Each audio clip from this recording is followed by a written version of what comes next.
ಒಟ್ಟಾರೆ ಮಹಾಭಾರತದಲ್ಲಿ ಕೃಷ್ಣ ಎಷ್ಟು ಬಾರಿ ಶಸ್ತ್ರವನ್ನ ಹಿಡಿದಿದ್ದಾನೆ, ಯಾವ ಸಂದರ್ಭದಲ್ಲಿ? ಕೃಷ್ಣ ಕಣ್ಣು ತೆರೆದಾಗ ಮೊದಲು ಕಂಡಿದ್ದ ಅರ್ಜುನ.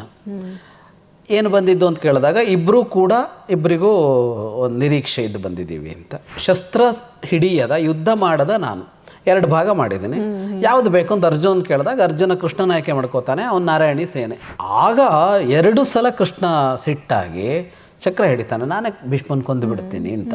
ನಮಸ್ಕಾರ ವೀಕ್ಷಕರೇ, ಸಂಯುಕ್ತ ಕರ್ನಾಟಕದ ಮಹಾಭಾರತ ಕಥನ ಕಾರ್ಯಕ್ರಮಕ್ಕೆ ಆತ್ಮೀಯವಾದ ಸ್ವಾಗತ. ನಮ್ಮೊಂದಿಗಿದ್ದಾರೆ ನಾಡಿನ ಖ್ಯಾತ ವಿದ್ವಾಂಸರು, ಲೇಖಕರು, ಪ್ರವಚನಕಾರರು ಆಗಿರುವಂತಹ ಶ್ರೀಯುತ ಜಗದೀಶ್ ಶರ್ಮಾ ಸಂಪ ಅವರು. ಸರ್, ಕಾರ್ಯಕ್ರಮಕ್ಕೆ ಆತ್ಮೀಯವಾದ ಸ್ವಾಗತ. ನಮಸ್ತೆ ಸರ್. ಮಹಾಭಾರತ ಅಂದ ತಕ್ಷಣ ಕೃಷ್ಣ ಕಣ್ಮುಂದೆ ಬಂದೇ ಬರ್ತಾನೆ. ಮಹಾಭಾರತ ಅಂದ ತಕ್ಷಣ ಕುರುಕ್ಷೇತ್ರನೂ ನಮಗೆ ಬರುತ್ತೆ. ಇದೆರಡು ಅಂಶ ನಾವು ಬಿಟ್ಟು ಅಲ್ಲಗಡಕ್ಕೆ ಆಗೋದಿಲ್ಲ ಅನ್ನುವಂಥದ್ದು. ಒಟ್ಟಾರೆ ಮಹಾಭಾರತದಲ್ಲಿ ಕೃಷ್ಣ ಎಷ್ಟು ಬಾರಿ ಶಸ್ತ್ರವನ್ನ ಹಿಡಿದಿದ್ದಾನೆ, ಯಾವ ಸಂದರ್ಭದಲ್ಲಿ? ಯಾಕೆಂದ್ರೆ ನೀನು ಅರ್ಜುನಿಗೆ ಯುದ್ಧ ಮಾಡು ಅಂತ ಪ್ರೇರೇಪಣೆ ಕೊಟ್ಟಿದ್ದೆ ಜಾಸ್ತಿ ಕೇಳಿದೀವಿ. ಅವನು ಎಷ್ಟು ಬಾರಿ ಯುದ್ಧ ಮಾಡಿದ? ಕುರುಕ್ಷೇತ್ರದಲ್ಲಿ ಅವನು ಯುದ್ಧ ಮಾಡಿಲ್ಲ. ಯುದ್ಧ ಮಾಡಿಲ್ಲ ಅಂದ್ರೆ ಅವನು ಯುದ್ಧ ಮಾಡೋದಿಲ್ಲ ಅಂತ ಮೊದಲು ನಿರ್ಣಯಿಸಿದ್ದ. ಆ ಘಟನೆ ಏನು ಅಂತ ಅಂದರೆ, ಈಗ ಅಜ್ಞಾತವಾಸ ಮುಗಿದ ಕೂಡಲೇ ಮುಂದೇನು ಅಂತ, ಈಗ ದುರ್ಯೋಧನ ರಾಜ್ಯವನ್ನು ಕೊಡಬೇಕು. ದುರ್ಯೋಧನ ರಾಜ್ಯವನ್ನು ಕೊಡಲಾರ ಅಂತ ಎಲ್ಲರಿಗೂ ಗೊತ್ತಿದೆ. ಹಾಗಾಗಿ ಒಂದು ಮಾತುಕತೆ ಆರಂಭ ಆಗಬೇಕು. ಈ ಮಾತುಕತೆ ಆರಂಭ ಆಗುವಾಗ ಯಾವಾಗಲೂ ಮಾತುಕತೆ ಫಲಪ್ರದ ಆಗಬೇಕು ಅಂದರೆ ಸಾಮರ್ಥ್ಯ ಜಾಸ್ತಿ ಇರಬೇಕು. ಹಾಗಾಗಿ ದುರ್ಯೋಧನ ಆ ಕಡೆ ಸೈನ್ಯ ಸಂಗ್ರಹ ಆರಂಭ ಮಾಡ್ತಾನೆ. ಅದಾಗ್ತಾ ಇದ್ದಾಗೆ ಪಾಂಡವರು ಆರಂಭ ಮಾಡ್ತಾರೆ. ಅದಾಗೋದಕ್ಕಿಂತ ಮೊದಲು ಒಂದು ಸಭೆ ಆಗತ್ತೆ. ಅಲ್ಲಿ ಅಜ್ಞಾತವಾಸ ಮುಗಿದ ಕೂಡಲೇ ಉತ್ತರೆಯ ವಿವಾಹ ಆಗತ್ತೆ ಅಭಿಮನ್ಯುವಿನ ಜೊತೆಗೆ. ಅದಾದಾಗ ಒಂದು ಸಭೆ ಆಗತ್ತೆ, ಅಲ್ಲಿ ಇದ್ದವರೆಲ್ಲ ಸೇರಿ ಮುಂದೇನು ಪಾಂಡವರಿಗೆ ಏನು ವ್ಯವಸ್ಥೆ ಅಂತ ಮಾತಾಡುವಾಗ ಕೃಷ್ಣನೂ ಇರ್ತಾನೆ. ಅಲ್ಲಿ ಸಂಧಾನ ಮಾಡಬೇಕು ಅಂದರೆ ಮಾತುಕತೆಗೆ ಹೋಗಿ, ಸಂಧಾನ ಅಂತಲ್ಲ, ಇದಕ್ಕೆ ಹೋಗಬೇಕು, ರಾಯಭಾರಿಗಳು ಹೋಗಿ ಕೇಳಬೇಕು ಅವನನ್ನು. ಆದರೆ ಸೈನ್ಯ ಸಂಗ್ರಹನೂ ಮಾಡ್ಕೋಬೇಕು ಅಂತ ಆಗತ್ತೆ. ಕೃಷ್ಣ ದ್ವಾರಕೆಗೆ ಹಿಂದಿರುಗುತ್ತಾನೆ. ಕೃಷ್ಣ ದ್ವಾರಕೆಗೆ ಹಿಂದಿರುಗಿದ ಅನ್ನೋದನ್ನು ಗುಪ್ತಚರರ ಮೂಲಕ ತಿಳಿದು ದುರ್ಯೋಧನ ನೇರ ಅಲ್ಲಿಗೆ ಹೋಗ್ತಾನೆ. ಅದೇ ಸಮಯಕ್ಕೆ ಅರ್ಜುನನೂ ಹೋಗ್ತಾನೆ ಅಲ್ಲಿಗೆ. ಇಬ್ಬರೂ ಹೋಗಿದ್ದು ಕೃಷ್ಣನ ಸಹಾಯವನ್ನು ಅಪೇಕ್ಷಿಸಿ. ಆವಾಗ ಒಂದು ಘಟನೆ ನಡೆಯುತ್ತೆ. ಕೃಷ್ಣ ಮಲಗಿರ್ತಾನೆ, ಇವರು ಅಂತಃಪುರಕ್ಕೆ ಹೋಗ್ತಾರೆ. ದುರ್ಯೋಧನ ಮೊದಲು ಹೋಗುತ್ತಾನೆ. ಒಂದು ಪೀಠ ಇರುತ್ತೆ ತಲೆಯ ಕಡೆಗೆ, ಅದರ ಮೇಲೆ ಕೂತ್ಕೋತಾನೆ. ಅರ್ಜುನ ಹೋಗ್ತಾನೆ. ಅರ್ಜುನ ಅವನ ಕಾಲ ಕಡೆಗೆ ನಿಂತ್ಕೋತಾನೆ. ಕೃಷ್ಣ ಕಣ್ಣು ತೆರೆದಾಗ ಮೊದಲು ಕಂಡಿದ್ದ ಅರ್ಜುನ. ಏನು ಬಂದಿದ್ದು ಅಂತ ಕೇಳಿದಾಗ ಇಬ್ಬರಿಗೂ ಒಂದು ನಿರೀಕ್ಷೆ ಇದ್ದು ಬಂದಿದ್ದೀವಿ ಅಂತ. ಆಗ ದುರ್ಯೋಧನ ಹೇಳ್ತಾನೆ, ನಾನು ಮೊದಲು ಬಂದಿದ್ದು, ಹಾಗಾಗಿ ನನಗೆ ನನ್ನ ಇದನ್ನು ನೀನು ಈಡೇರಿಸಬೇಕು. ಕೃಷ್ಣ ಹೇಳ್ತಾನೆ, ಅದಕ್ಕೆ ನೀನು ಮೊದಲು ಬಂದಿದ್ದರಿಂದ ನಿನ್ನದನ್ನು ಈಡೇರಿಸಬೇಕು ಅನ್ನೋದು ಸರಿ ಇದೆ. ನಾನು ಮೊದಲು ಅರ್ಜುನನ ನೋಡಿದ್ದರಿಂದಾಗಿ ಅರ್ಜುನನ ಮಾತನ್ನು ನಾನು ಈಡೇರಿಸಬೇಕಾಗತ್ತೆ. ಎರಡನ್ನು ನಾನು ಈಡೇರಿಸ್ತೀನಿ.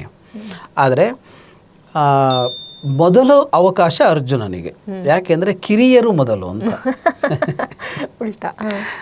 ಹಿರಿಯರು ಮೊದಲಲ್ಲ, ಕಿರಿಯರು ಮೊದಲು ಅಂತ. ಮನೇಲೂ ಹಾಗೆ ಏನಾದರೂ ಕೊಡಬೇಕು ಅಂತಿದ್ರೆ ಸಣ್ಣ ಮಕ್ಕಳಿಗೆ ಮೊದಲು ಅಂತ.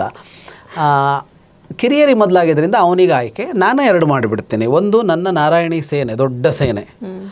ಇನ್ನೊಂದು ಶಸ್ತ್ರ ಹಿಡಿಯದ ಯುದ್ಧ ಮಾಡದ ನಾನು. 2 ಭಾಗ ಮಾಡಿದ್ದೀನಿ, ಯಾವುದು ಬೇಕು ಅಂತ ಅರ್ಜುನ್ ಕೇಳಿದಾಗ ಅರ್ಜುನ ಕೃಷ್ಣನ ಆಯ್ಕೆ ಮಾಡ್ಕೋತಾನೆ, ಅವನು ನಾರಾಯಣಿ ಸೇನೆ. ದುರ್ಯೋಧನಿಗೆ ಬಹಳ ಸಂತೋಷ ಆಗುತ್ತೆ. ಎಂಥ ಮೂರ್ಖ ಅರ್ಜುನ, ನಾರಾಯಣಿ ಸೇನೆ ಸಿಕ್ಕಿದೆ. ಯುದ್ಧ ಮಾಡದ ಕೃಷ್ಣನ್ ಕಟ್ಕೊಂಡು ಏನು ಮಾಡೋದು? ಯುದ್ಧ ರಂಗದಲ್ಲಿ ಯುದ್ಧ ಮಾಡುವವ ಬೇಕಲ್ವಾ? ಅಲ್ಲಿ ಕೃಷ್ಣ ಹೇಳ್ತಾನೆ, ನಾನು ಅಸ್ತ್ರ ಹಿಡಿಯೋದಿಲ್ಲ ಅಂತ ಅವನೇ ಹೇಳಿದ್ದು, ಶಸ್ತ್ರಾಸ್ತ್ರ ಹಿಡಿಯೋದಿಲ್ಲ ಅಂತ.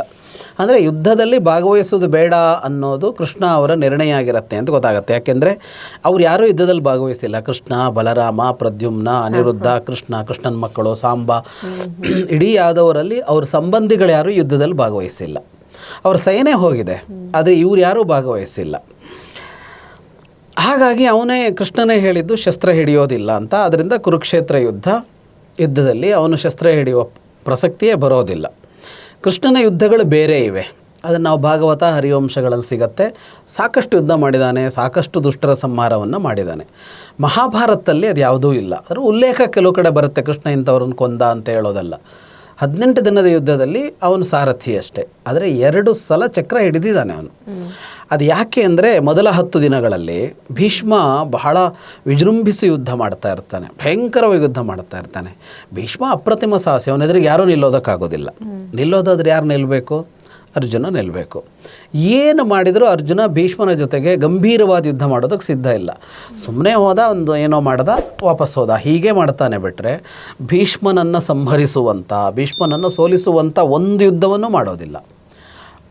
ಆಗ 2 ಸಲ ಕೃಷ್ಣ ಸಿಟ್ಟಾಗಿ ಚಕ್ರ ಹಿಡಿತಾನೆ, ನಾನೇ ಭೀಷ್ಮನ್ ಕೊಂದು ಬಿಡ್ತೀನಿ ಅಂತ. 2 ಸಲನೂ ಭಾಳ ನಾಟಕೀಯವಾಗಿ ನಡೆಯುತ್ತೆ ಅದು. ಕೃಷ್ಣ ಸಿಟ್ಟು ಮಾಡಿಕೊಂಡು ಇದನ್ನು ಬಿಟ್ಟು ಚಕ್ರ ಹಿಡಿದು ಓಡ್ತಾನೆ. ಅರ್ಜುನ ಹೋಗಿ ಅವನ ಹಿಂದೆ ಹೆಂಗೆಂಗೋ ಮಾಡಿ ಅವನ ಕಾಲಿಡಿದು, ಇಲ್ಲ ನಾನು ಈ ಸಲ ಯುದ್ಧ ಮಾಡ್ತೀನಿ ಅಂತ ಹೇಳ್ತಾನೆ. ಕೃಷ್ಣ ಹಿಂದೆರೆಗೆ ಬರ್ತಾನೆ, ಮತ್ತು ಅವನು ಯುದ್ಧ ಮಾಡ್ದಂಗೆ ಮಾಡ್ತಾನೆ ಬಿಟ್ಟರೆ ಯುದ್ಧ ಮಾಡೋದಿಲ್ಲ. ಕೊನೆವರೆಗೂ ಅರ್ಜುನನದ್ದು ಹಾಗೇ ಇರುತ್ತೆ. ಹಾಗಾಗಿ ಇಲ್ಲಿ ಈ ನಾವು ಹಿಂದಿನ ಒಂದು ಸಂಚಿಕೆ ಅರ್ಜುನ ಬಗ್ಗೆ ನೋಡಿದ್ವಲ್ಲ, ಗೀತೋಪದೇಶ ಆದಮೇಲೂ ಯುದ್ಧ ಮಾಡೋದಕ್ಕೆ ಅರ್ಜುನ ಸಿದ್ಧನಿಲ್ಲ. ಅವನು ಯುದ್ಧ ವಿರೋಧಿ, ಮಹಾವೀರ ಮತ್ತು ಯುದ್ಧ ವಿರೋಧಿ. ಇದು ಅರ್ಜುನ. ಅವನು ಯುದ್ಧಕ್ಕೆ ಸಿದ್ಧನಿಲ್ಲದೆ ಇರೋದರಿಂದ ಅವನನ್ನು ತೊಡಗಿಸೋದು ಮತ್ತು ಅವನು ಯುದ್ಧ ಮಾಡದೇ ಇದ್ದರೆ ಇವ್ರಿಗೆ ಗೆಲುವು ಸಿಕ್ಕೋಲ್ಲ. ಬೇರೆ ಯಾರು ಮಾಡಿದ್ರು, ಅರ್ಜುನನೇ ಮಾಡಬೇಕು ಅದನ್ನು. ಹಾಗಾಗಿ ಅನಿವಾರ್ಯ ಆಯಿತು ಕೃಷ್ಣನಿಗೆ ಅವನನ್ನು ಯುದ್ಧಕ್ಕೆ ತೊಡಗಿಸೋದು. ಮಾಡೋದೇ ಇಲ್ಲ ಅಂತಂದಾಗ ಕೃಷ್ಣನಿಗೆ ಏನಾಗಬೇಕಾಗಿದೆ, ಆ ಯುದ್ಧ ನಡೆದು ದುಷ್ಟ ಸಂಹಾರ ಆಗಲೇಬೇಕದು ಅವನ ಉದ್ದೇಶ. ಅದಕ್ಕಾಗಿ ಅವನು 2 ಸಲ ಚಕ್ರವನ್ನು ಹಿಡಿಯೋ ಪ್ರಸಕ್ತಿ ಬರುತ್ತೆ, ಪ್ರಯೋಗಿಸಲ್ಲ, ಹಿಡಿದಿದ್ದಷ್ಟೇ. ಹಾಗಾಗಿ ಕುರುಕ್ಷೇತ್ರದಲ್ಲಿ ಕೃಷ್ಣ ಯುದ್ಧ ಮಾಡಿಲ್ಲ. ಒಟ್ಟಾರೆ ಮಹಾಭಾರತ ಅಂತ ನೋಡಿದ್ರೆ ಅಲ್ಲೂ ಎಲ್ಲೂ ಇಲ್ಲ, ಯಾವುದರಲ್ಲೂ ಮಾಡೋದಿಲ್ಲ. ಆದರೆ ಅವನ ಕಥೆ ಹೇಳೋದು ಬರುತ್ತೆ. ಈಗ ಅವನು ತಾನು ಸಾಲ್ವನ್ ಜೊತೆಗೆ ಯುದ್ಧ ಮಾಡಿದ ಕಥೆ ಹೇಳ್ತಾನೆ. ವನವಾಸದಲ್ಲಿದ್ದಾಗ ದ್ಯೂತ ಆಡುವಾಗ ಅವನು ಇರೋದಿಲ್ಲ, ನಗರದಲ್ಲಿ ಇರಲಿಲ್ಲ, ನಾನು ಒಂದು ಯುದ್ಧಕ್ಕೆ ಹೋಗಿದ್ದೆ ಅಂತ ಯುದ್ಧವನ್ನು ವರ್ಣಿಸ್ತಾನೆ, ಏನೇನಾಯಿತು ಅಂತ, ಹೆಂಗಾಯಿತು ಯುದ್ಧ ಅಂತ ಅದನ್ನು ಹೇಳ್ತಾನೆ. ಅದರ ಜೊತೆಗೆ ಬೇರೆ ಬೇರೆ ಸಂದರ್ಭದಲ್ಲಿ ಕೃಷ್ಣ ಈಗ ಬೇರೆ ಬೇರೆಯವ್ರನ್ನ ಕೊಂದ ಕಥೆಗಳನ್ನೆಲ್ಲ ಯಾರ್ಯಾರೋ ಉಲ್ಲೇಖಿಸೋದು ಅನ್ನೋದಿರುತ್ತೆ. ಮಾತು ಅಂತೆಲ್ಲ ಬಂದಾಗ ಅದು ಬಿಟ್ಟರೆ ಮಹಾಭಾರತದ ಕಥೆಯಲ್ಲಿ ಕೃಷ್ಣ ಯಾವತ್ತೂ ಯುದ್ಧ ಮಾಡಿಲ್ಲ. ಮಹಾಭಾರತ ಸಂಪೂರ್ಣವಾಗಿ ಪಾಂಡವರು ಮತ್ತು ಧೃತರಾಷ್ಟ್ರರ ಕಥೆ. ಕೃಷ್ಣ ಒಂಥರ ಗೆಸ್ಟ್ ಅಪಿಯರೆನ್ಸ್ ಥರನೇ ಇರ್ತಾನೆ ಅಲ್ಲಿ. ಕೃಷ್ಣ ಕಥೆ ಅಂದರೆ ನಾವು ಭಾಗವತಕ್ಕೆ ಹೋಗಬೇಕು, ಹರಿವಂಶಕ್ಕೆ ಹೋಗಬೇಕು, ಅಲ್ಲಿ ಕೃಷ್ಣ ಕಥೆ ಇರೋದು. ಓಕೆ ಓಕೆ ಅದೇ ಕೃಷ್ಣನ ಬಗ್ಗೆ ನಾವು ಎಷ್ಟು ಡೆಪ್ತಾಗಿ ನೋಡಿದಷ್ಟು ವಿಚಾರಗಳು ಬರ್ತಾನೆ ಇರ್ತವೆ. ಬಟ್ ಮಹಾಭಾರತನೂ ಅದೇ ಥರ. ಇವಾಗ ನಾವು ಎಷ್ಟು ಕೆದಕಿ ಹೋದಷ್ಟು ನಮ್ಗೆ ಇನ್ನೂ ತಿಳಿಬೇಕು, ಇನ್ನೂ ನೋಡಬೇಕು ಅನ್ನುವಂಥದ್ದು. ಒಂದೊಂದು ಕ್ಯಾರೆಕ್ಟ್ರಲ್ಲೂ ಆ ಥರ ವಿಚಾರಗಳಿದೆ. ಸೊ ಈ ಥರ ನಾವು ಇನ್ನಷ್ಟು ಚರ್ಚೆಗಳನ್ನು ಮಾಡೋಣ. ನಿಮಗೆ ಏನಾದ್ರು ಪ್ರಶ್ನೆಗಳಿದ್ದರೆ ಅದನ್ನು ಕಾಮೆಂಟ್ ಬಾಕ್ಸ್ನಲ್ಲಿ ಹಾಕಿ, ಮುಂದಿನ ಸಂಚಿಕೆಯಲ್ಲಿ ಆ ಪ್ರಶ್ನೆಗಳನ್ನ ನಾವು ಖಂಡಿತವಾಗ್ಲೂ ತಗೊಳ್ತೇವೆ. ಅದಕ್ಕೆ ಸಂಪಸರು ಉತ್ತರವನ್ನು ಕೂಡ ನೀಡ್ತಾರೆ. ನಿಮಗೆ ಈ ಕೃಷ್ಣನ ಕಥೆ ಇಷ್ಟ ಆಗಿದ್ದರೆ ಲೈಕ್ ಮಾಡಿ, ಶೇರ್ ಮಾಡಿ, ಸಬ್ಸ್ಕ್ರೈಬ್ ಮಾಡಿ. ಮುಂದಿನ ಸಂಚಿಕೆಯಲ್ಲಿ ಇನ್ನಷ್ಟು ಹೊಸ ವಿಚಾರಗಳೊಂದಿಗೆ ನಿಮ್ಮ ಮುಂದೆ ಬರ್ತೇವೆ. ನಮಸ್ತೆ.